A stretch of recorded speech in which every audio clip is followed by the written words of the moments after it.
joined with my two fellow co-founders, Kyle and Tahirah. Say hello. Hey. Peace. We're just gonna break down basically what Crescent is, why we founded it, and our core pillars, which are transparency, innovation, equity, and community. That's right. Yeah. So, I mean, I guess we can just start the conversation about the beginning. You know, I think that's where it really has to start, right? We can't start like talking. We can't just go directly into the core values, but why Crescent was needed. You know, and I think that really starts with our own individual experiences with the disease. You know, and which we've gotten to talk to everyone about, and it's really, I think it's dope just to know that everyone who's living with this disease is experiencing it so differently, right? So, so that's where I'm at. Do you have any? I think, especially with us knowing what we all experienced together in 2016 with the death of our, of our friend and our peer, is really like the kickoff of Crescent. You know, we were all doing separate things in our own lane related to Crescent, or in regards to, related to sickle cell disease, but I think the death of our peer in 2016 is really what was like the end for us, right? Finally, we need to do something, and we can't depend on others who came before us to do it for us, you know. So, and I always love how you always put it, Kyle. You know, the FUBU. You know, that type of culture. Wait, we don't need them to sue us. So we're not going to say FUBU, but y'all understand what we say, right? So really, like, do for self, right? Yes. And that's where Crescent has come into play with, creating something that was needed, that we needed, as adults living with sickle cell disease, but that we knew our peers needed. And so I think that's where we are with it. Yeah. But I actually have a question for you guys, because you guys started it before I actually came on, right? So I didn't come onto the team until 2017, when Yannick and I moved here. Right. So what was it like before, like the whole year before? Were you guys calling it Crescent, or was it just let's just make something happen? You know? Yeah, it was like so meetings. Like Tahirah said, like Tahirah said, we experienced a tragedy within our community. One of our peers died. Due to complications of sickle cell disease, and just I was fed up, right? And it's funny to hear Tahirah, like Tahirah's perspective. She says, like, we were all doing things for sickle cell in our own lanes, and it's like I definitely didn't feel like I was doing what I could have done for sickle cell disease. You know what I mean? Like, I had taken a big step back and hadn't really been an advocate for the disease since I was a kid, right? So me kind of re-entering this space was new, and I had to kind of like play catch up, right? Like, okay, what's happening over here? Just because I'm living with this disease doesn't mean that I know everything that's going on within. Exactly, right? So the that tragedy happened, and we just we all know each other because we went to camp with one another, right? Yeah. So I just wanted to see my friends. We threw a reunion. We got a photo booth, a DJ, and some food. Yeah. It was, it was lit. It was something very, very special, in that room. Yeah. It wasn't just us, former campers, but former camp counselors, former camp doctors, and nurses, and different providers, social workers, siblings, exactly, right? And I was just like, there's something here, right? And I knew Tahirah was already doing work with Transition with Power, which was her nonprofit helping young adults living with sickle cell disease transition from pediatric care to adult care, which is like a critical juncture within any person living with a chronic disease's life, right? To find that proper adult medical home, right? So I knew what she was doing, so we just started talking, and we started having meetings, and there were a lot of people that have helped. I want to really hammer home that there are a lot of people, unspoken heroes, if you will, who were with us in the beginning, right? And were really just trying to help us and believed in us. But it was a heavy lift, and it wasn't something that I don't think either one of us could have done alone. Yeah. You know, No. so like that's why it was just Definitely like it was support. Yeah, it was a heavy lift. So some people kind of, you know, got a little tired, and rightfully so. But like me and Tahirah, we just kept working. You know what I mean? And kept but I building. also think that we were in a space to, with both of us working at CHOP. Yeah. We were in that space that Dr. Smith Whitley, Trudy, Chuck, Renee, you know, basically our family, right? Yes. They saw us every day and got to like pour into us to keep us going, right? Y'all can do this. Yeah. This is the connect that I have for you. This is the resource that I have for you. Okay, let's schedule a meeting and let's talk about that, you know? So it's like, you know, when you have, and I think this is the creative part that I always, I don't give myself credit for, because I'm not like a hands-on creative person, but I'm more of I got an idea and I get a bunch of them and they work, but I get so many of them that I have to learn how to just get this one and execute it. And so I would like go in Trudy's office and like ramble. I got this. I want to do this for the adult community, and she'll be like, "Slow down." Right? You can do that, but let's see if there's someone else doing it. And if they're doing it, let's see what they're doing, right? So you don't have to reinvent the wheel. You can innovate it though, right?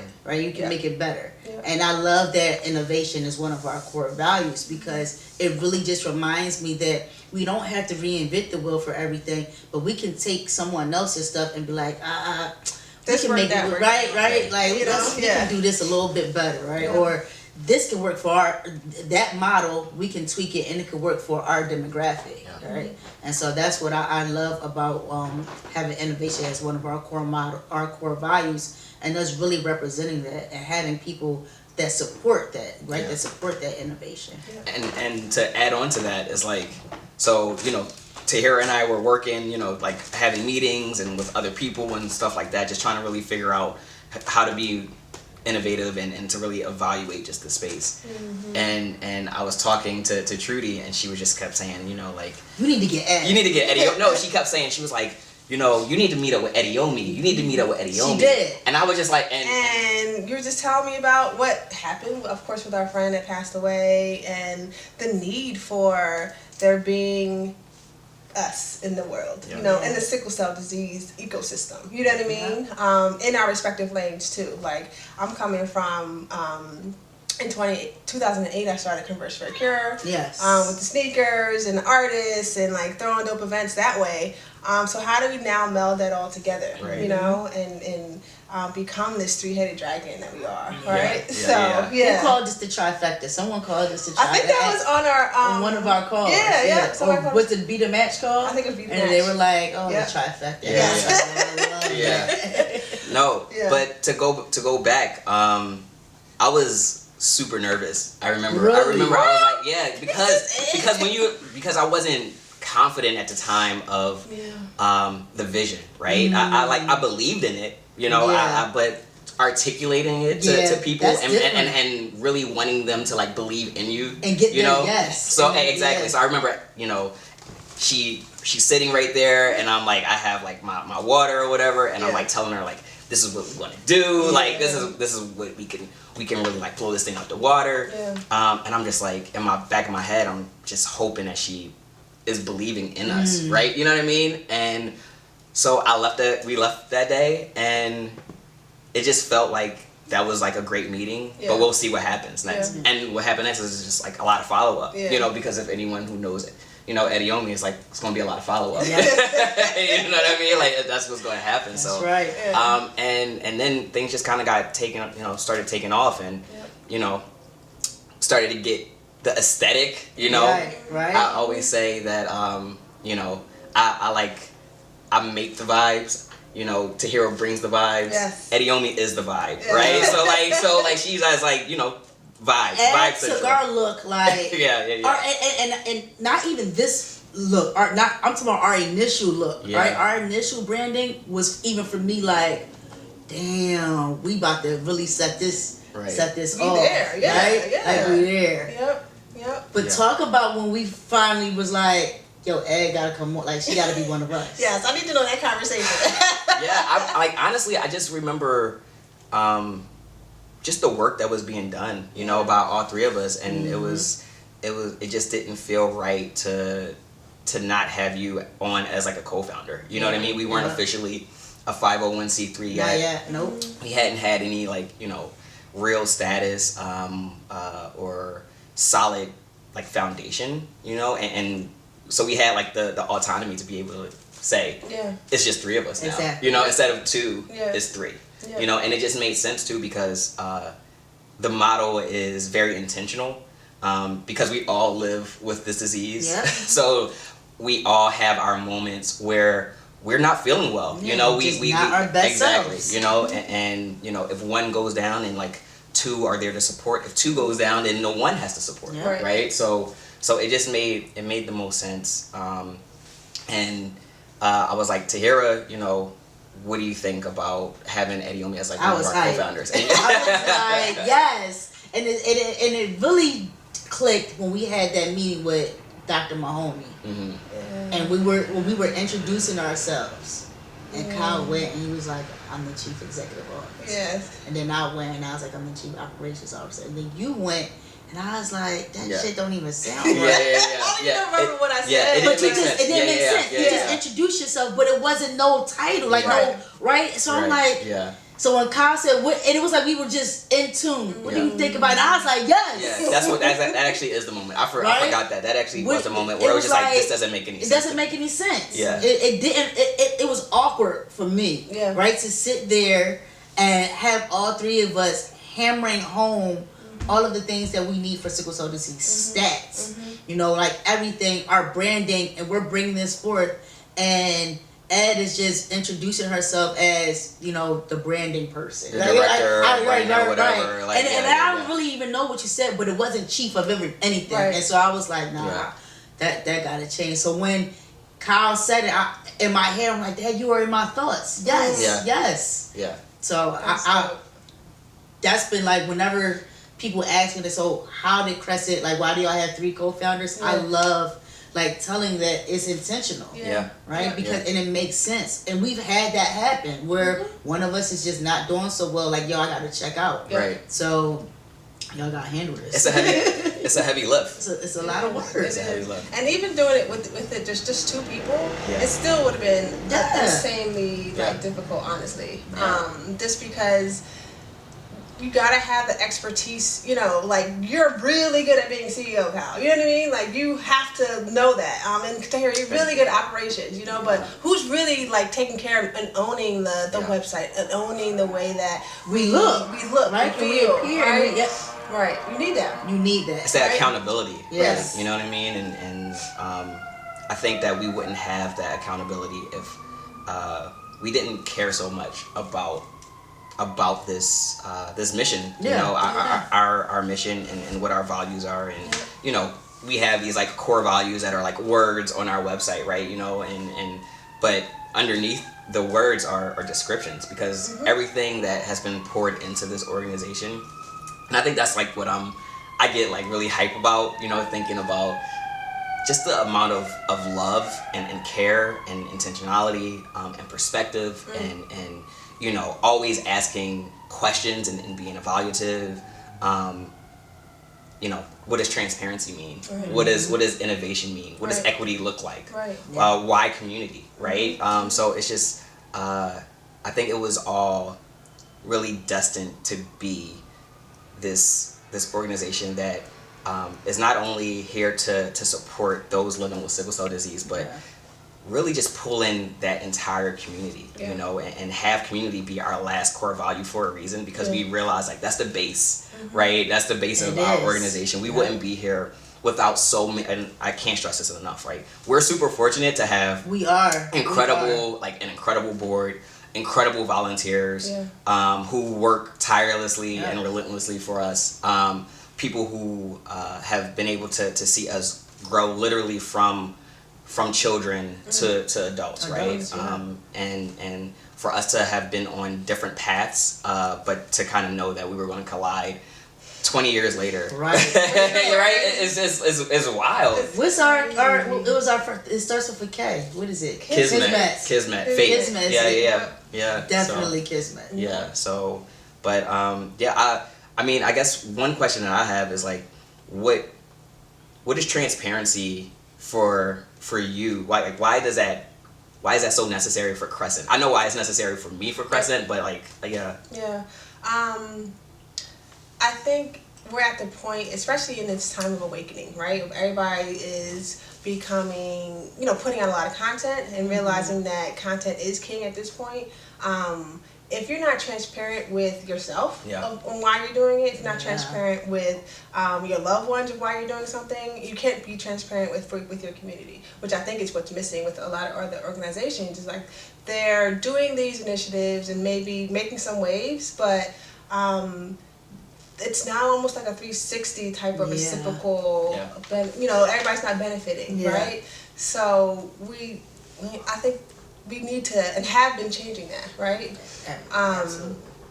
Transparency goes beyond, I think, just yourself, but into the core of, I think, who we need to be, right? We need to be more open. We need to talk about our experiences. Like me growing up, I would never tell anybody that I had sickle cell disease, right? And I'm sure you guys can both agree. It wasn't something that we talked about.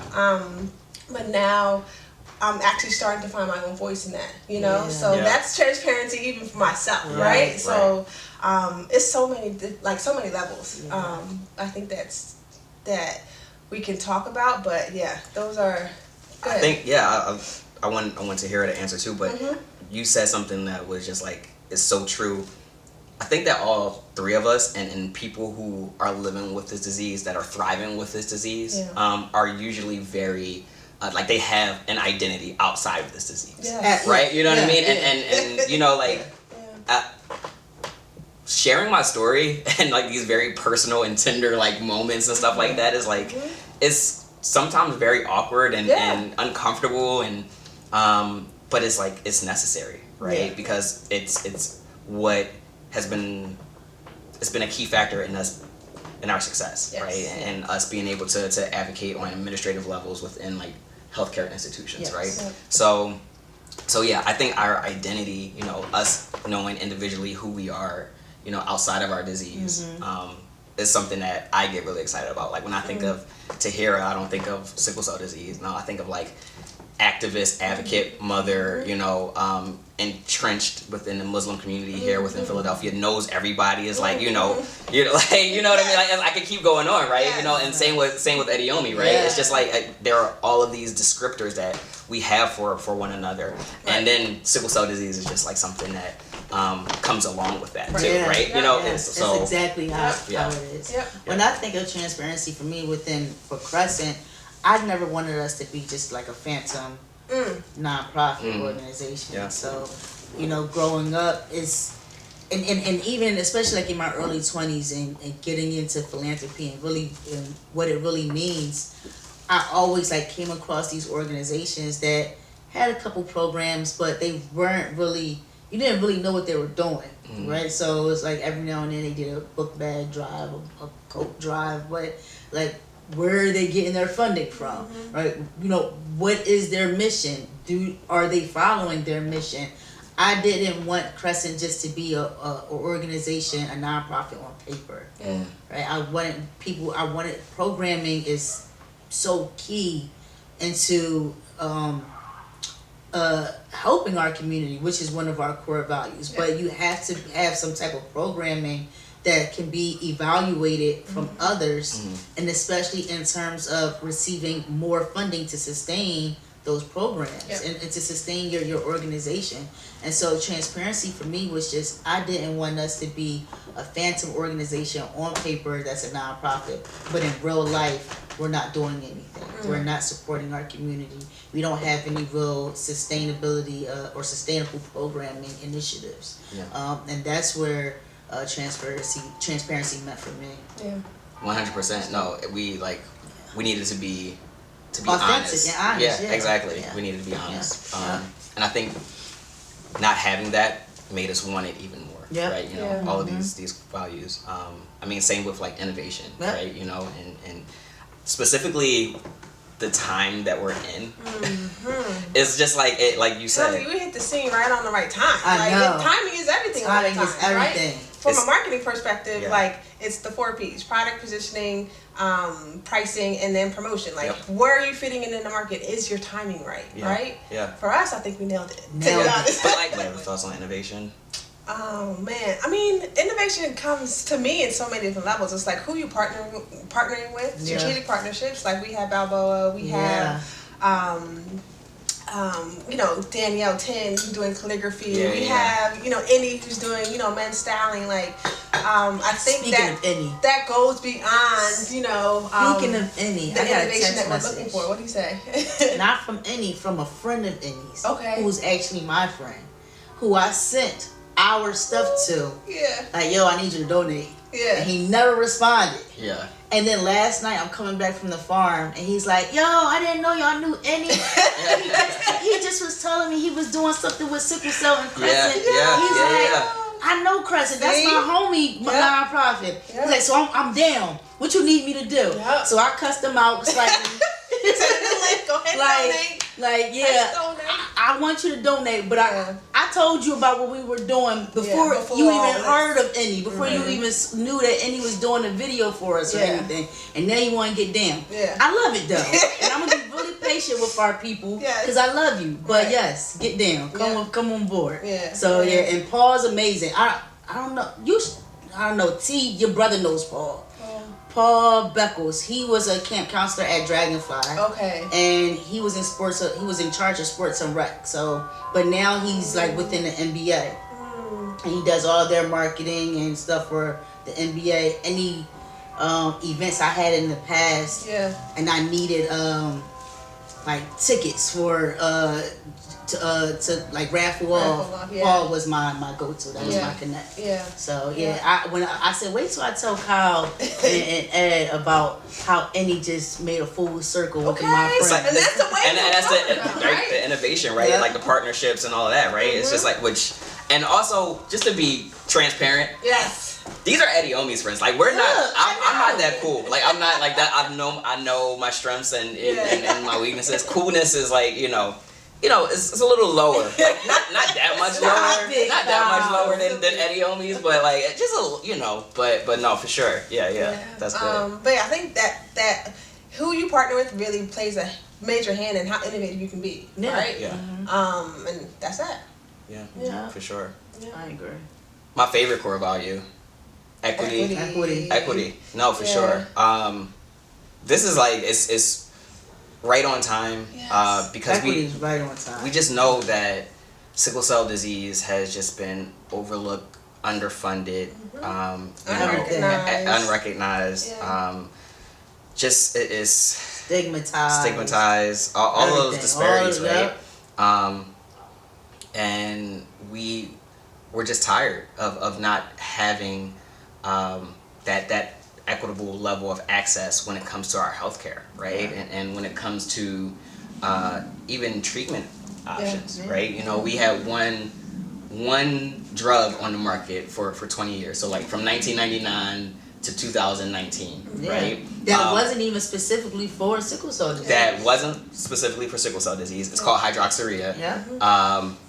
It was some mild chemotherapy agent that was specifically made for cancer patients, and somebody looked under that microscope and was like, oh snap, like it interacts well with hemoglobin, it helps like get oxygen, exactly, right? So let's try it for this demographic. So this could work for sickle cell disease. So we were an afterthought, right? Right, like as per usual, an afterthought. And then throughout that whole 20-year span, we only had one option. Right. So one option not gonna work for everybody. And this disease is so individualistic, right? So it didn't work for everybody. It didn't. It didn't work for everyone. And then you have the option as your own person to say, I don't feel comfortable. I don't want to take it. And that's the thing too, right? We need we need more treatment options. We need to have the autonomy to be able to say, I want to be on hydroxyurea. I don't want to be on hydroxyurea. Yeah. I want to be on apheresis. I want to be on regular red blood cell transfusions. Right. I want to, use one of the newer drugs that was just introduced. Yeah. We had 2 new drugs, FDA approved in 2019 within like a 6-month span of one another. Like it was crazy. Just really quickly, I just know that it was FDA approved within the 6-month span, but when it came out, when it hit the market, into the media, they were literally back to back within like a few days. It was like one article and then a whole another article, and I mean the sickle cell community went nuts. It was like being at a concert and everyone screaming. How do I get this? How does it work? How do I sign up? Like all of those things, right? Should I ask my doctor today? Exactly. Who do I call? But it shouldn't be that type of disparity, that 20-year gap. When we think of diseases, like let's pick on Lyme disease. I'm serious, right? Like let's think of like this like a very obscure disease. Yeah. And we think of like that disease and the amount of options that they have compared to sickle cell disease when we're the most common genetic blood disease. A backbone, like a pillar within genetics, right? When it comes to studying our disease. When you talk about evolutionary genetics and studying a genetic illness that is like the foundation of curing other illnesses, you start with sickle cell disease. Yeah, and Lyme disease has way more drug options, and this is a disease that really kind of took over maybe within like the last 10 to 15 years, right? So we're in... Sickle cell's been around since forever, right? Basically. Yeah. So I just want the equitable... Level playing field. The level playing field. Yeah. We go into these administrators' offices and we say like, hey, like such and such group gets seen 7 times faster within an emergency department than someone living with sickle cell disease. Yeah. Right? We know why.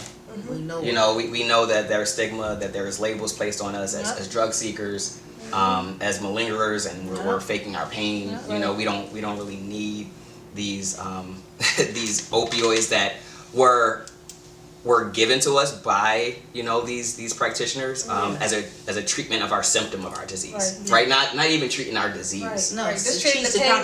Exactly. Right. So you having pain? Let's give them opioid. Yeah. Right. But then they turn around and tell you I can't give you that because of the opioid epidemic. Right. But it ain't no people with sickle cell disease abusing no opioids. Right. But then also to be stigmatized and labeled as a drug seeker in an emergency department. But there are safe injection sites here in Philadelphia, right? In school zones. So it's hypocritical. It's just like hold on. So you're telling me in Philadelphia right now, there's places where people can go and. There were. I don't know. We're in a pandemic now. I don't know what's open and what's not. But there. So there in the beginning of the pandemic in South Philly, they opened up a safe injection zone in the school zone, but the residents of South Philadelphia, they weren't having it. They protested the hell out of it. I'm not sure because we haven't heard anything lately if that injection site got closed, if it's still there, but. Yeah, they opened it up and literally it was children on a block and people shooting up on the same block. Wow. So you tell me how hypocritical is that and how fair is that I'm coming to you for help. I'm not begging for opioids. I'm telling you like this is my treatment, this is what I use, and you tell me, well, I don't feel comfortable giving you that because of the opioid epidemic. Even though I'm reading what your pain plan is. Right. See it by my doctor. Right. In your system. But if I was on heroin, I can go shoot up. I can go down K&A and shoot up all day. This is Philadelphia, right? But not just Philly. There's many places around the country that are just like this. And so for me, for Crescent, is becoming that model to dismantle that. Like you're not going to treat us like that and then throw these policies and these laws in our face. So I want us to be that model that we can take this to other places and y'all can dismantle it in your region. This is the roadmap. This is how you do exactly, it, right? Right? Yeah. I mean, because that's equity too. It's like how when we talk about the laws and like having lobbyists on your side, you know, have to. You need to have almost that 360 plan that I always like to say. It's like, you know, you got to hit everybody from every angle, right? Angle, in order to really make the change that you want to that you envision, right? Yeah. And I don't even feel like we're dreaming anymore. It's like this is happening, right? Yeah. Well, I think we have to be realistic with.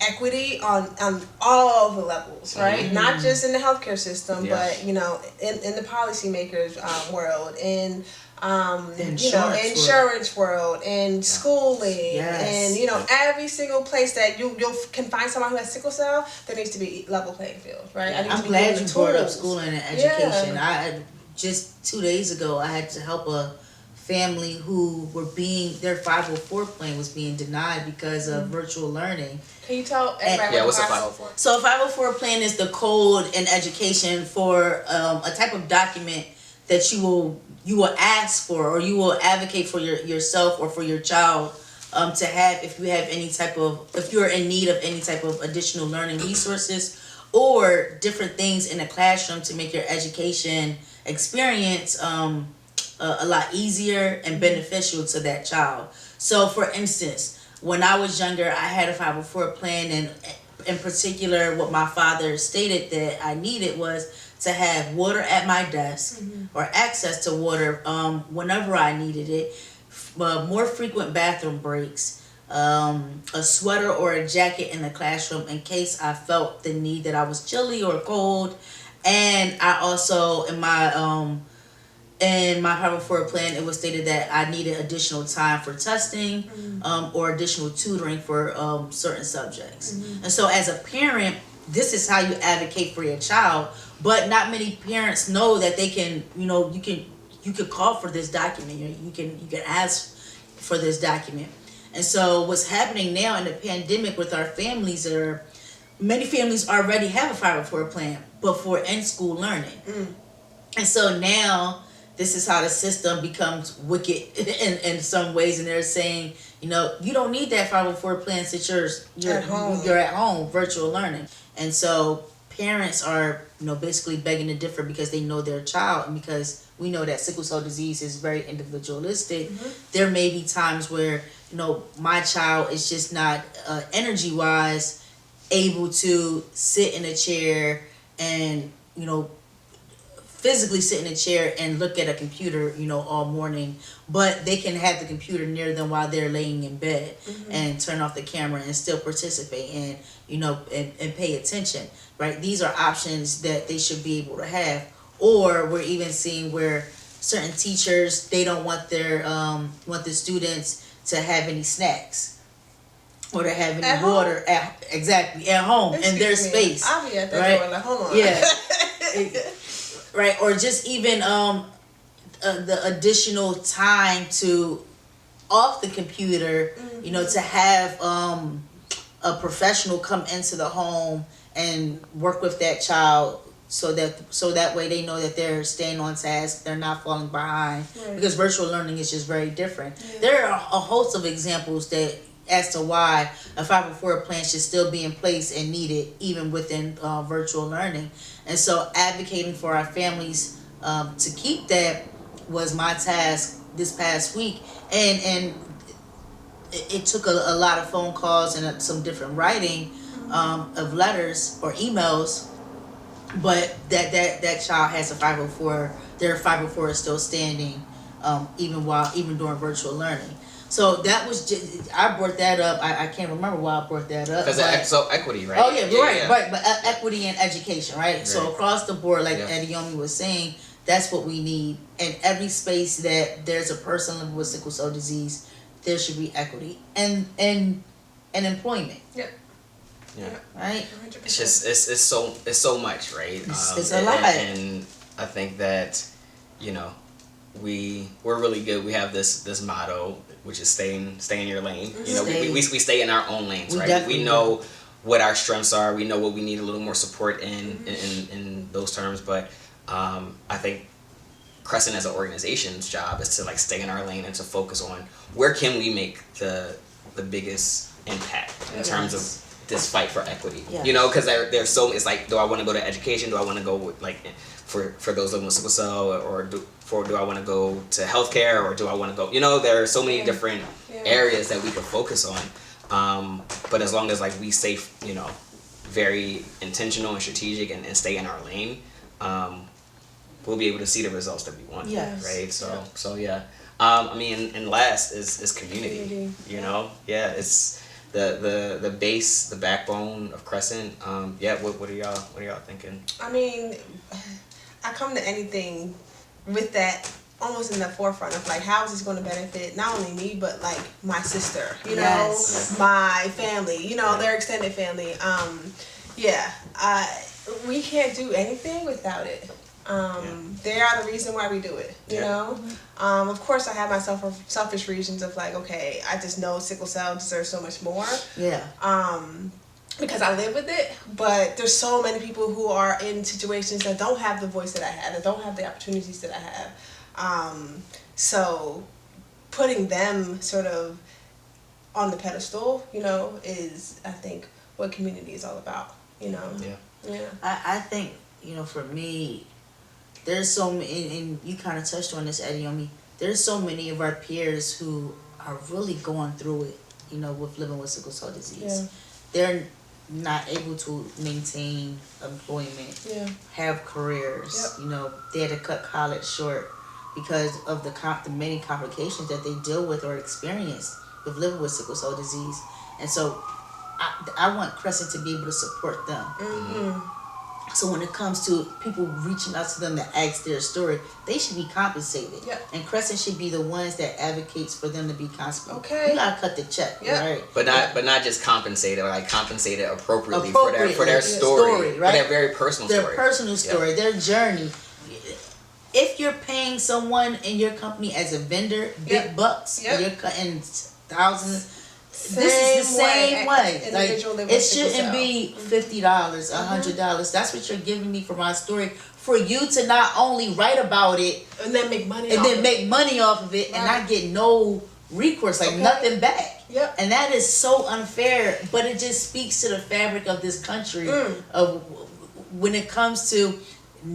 I could go on and on, but it's just it's not fair. Point blank, period. And so I want Crescent to represent, you know, our peers, you know, our community when it comes to that. Like, they should not be reaching out to you without giving you your just due, especially knowing that even if they don't know, you're not working though. You know, you have a set monthly budget on something.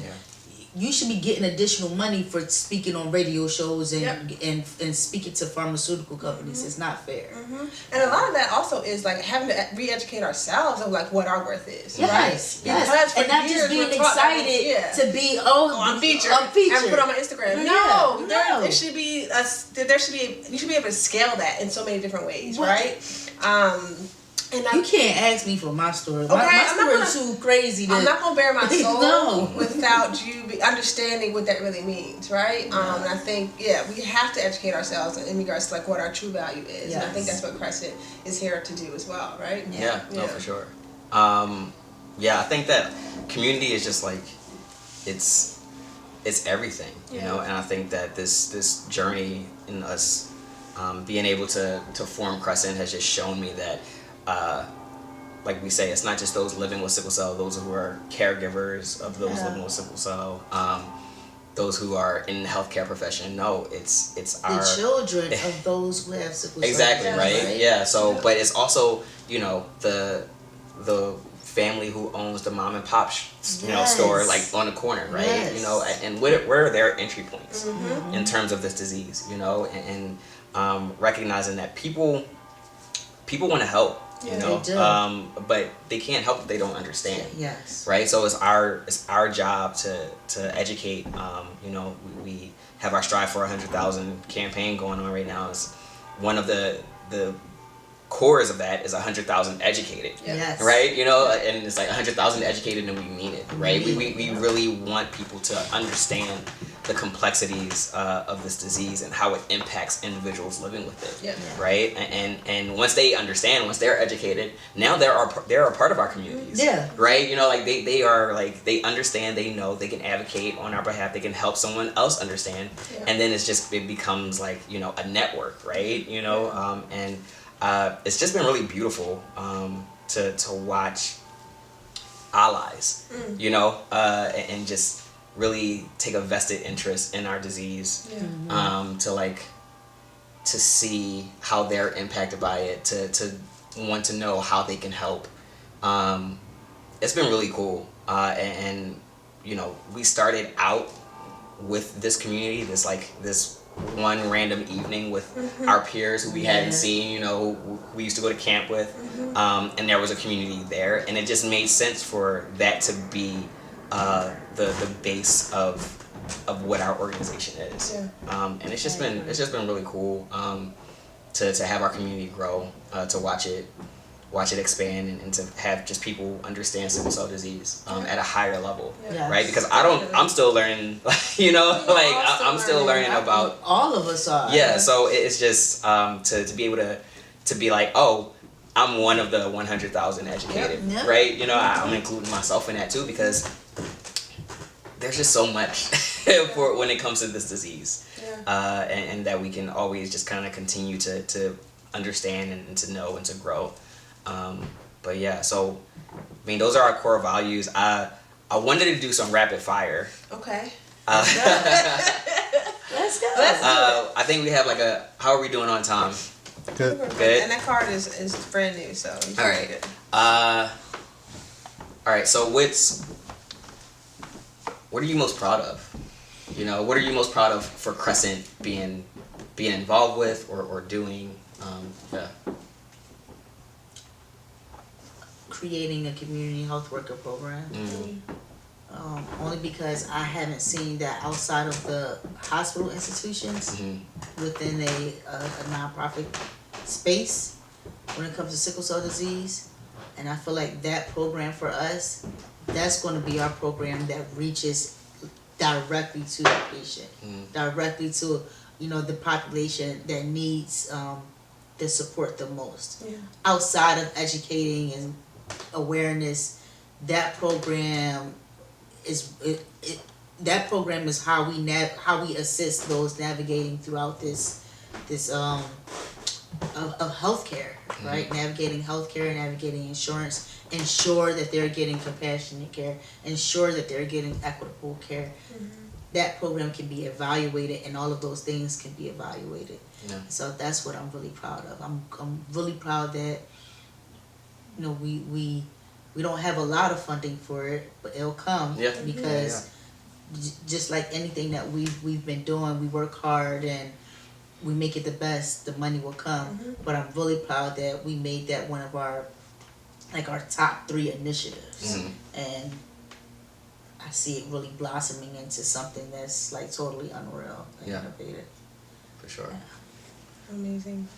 I mean, I think y'all know I'm most proud of our website and like being able to pull it all together, get it launched. Our website is all. Yeah. Sure. That's Ediomi's baby. Yeah. For sure. 100%. Like yeah. It's one. It took a serious team to do that. Yeah, you know what I it mean? Shout out to everyone. Yes. Like literally, it's just too many people to like to our event coordinator. Everybody had a hand on it. Copywriters. And these people are volunteering their time. You know, majority of them. So like I'm super proud of that. I'm extremely honored that, you know, they get it, you know, and they are just down to say, yo, whatever you need, just let me know. You know, that's not. I guess it is my normal, but it's not everybody's normal, it's right? Not.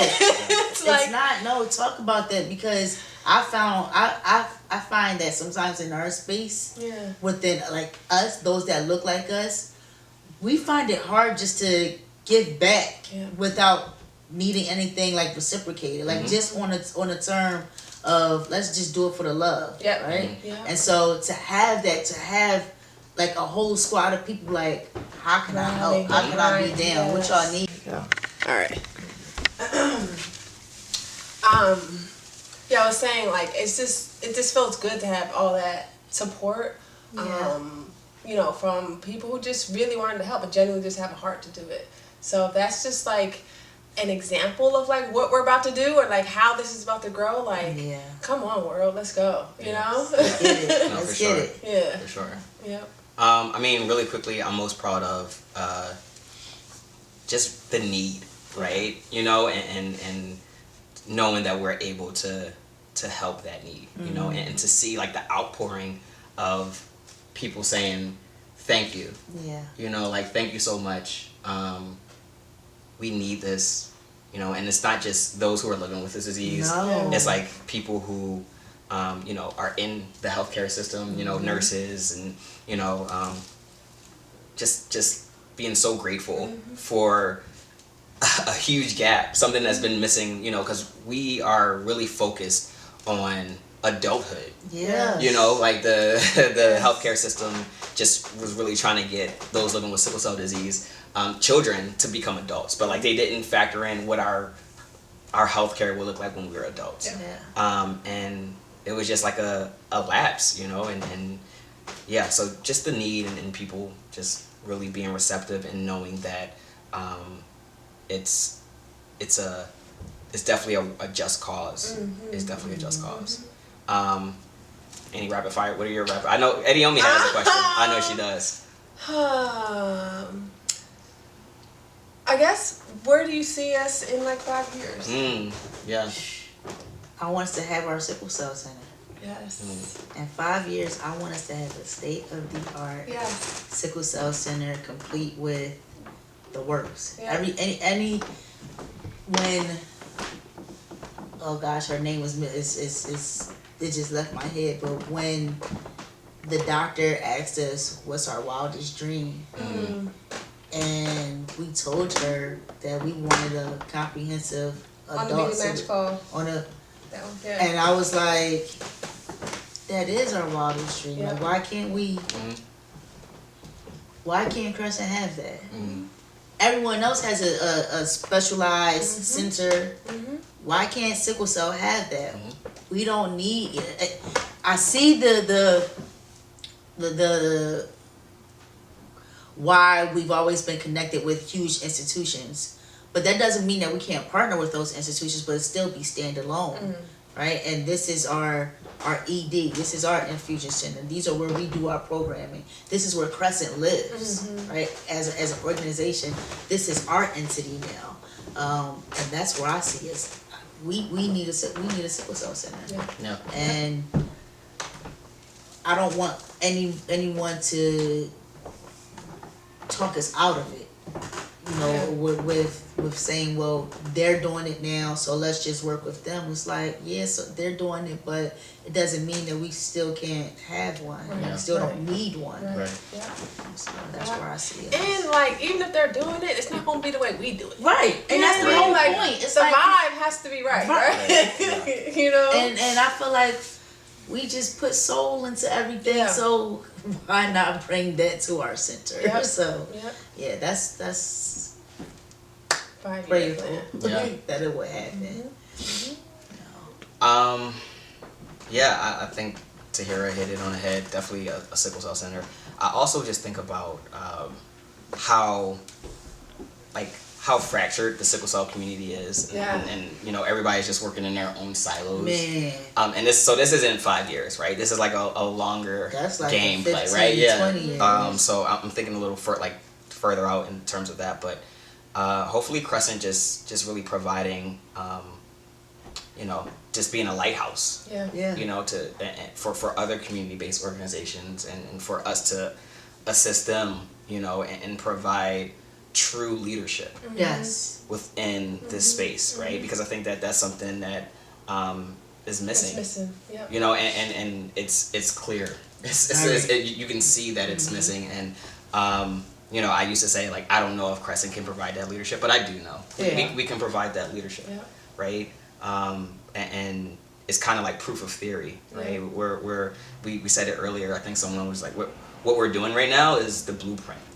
You know, we're laying the blueprint out, and we want to give the blueprint away. Right. We want to be like, right? Because it's like, it's benefiting. Like, this is the purity of the mission, right? It's like, there's enough for all of us. You know, like we don't want to. We're not quote unquote competing with anyone. Right. If someone else wins, that's a win for us within the sickle cell community. Yeah. But there needs to be direct leadership. Yeah. So I see that. You know, I'm not going to give away all the sauce. No, you never. I'm not going to give away all the sauce, but I see some type of blueprint being laid out for those and stuff like that. So yeah. What about you? My motto: if you're not creating a vision of the future, like, what are you doing? And I feel like we all sort of have a very clear vision of our future, right? Yes.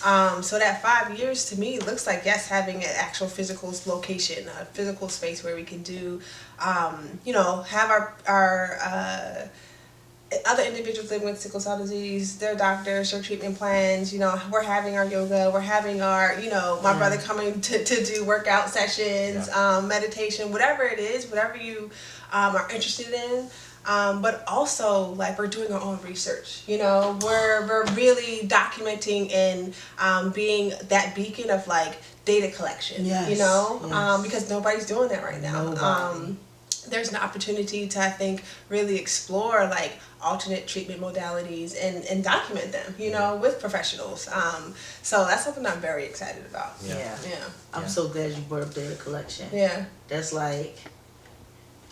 Yeah. And if it's happening, if somebody is doing it, we're here at Crescent Foundation SCD. Like, DM us for sure.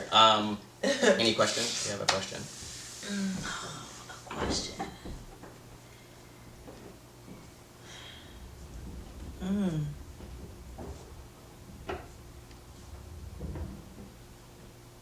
I don't. I feel like we've hit everything. Yeah. Within conversation and within the rapid fire session.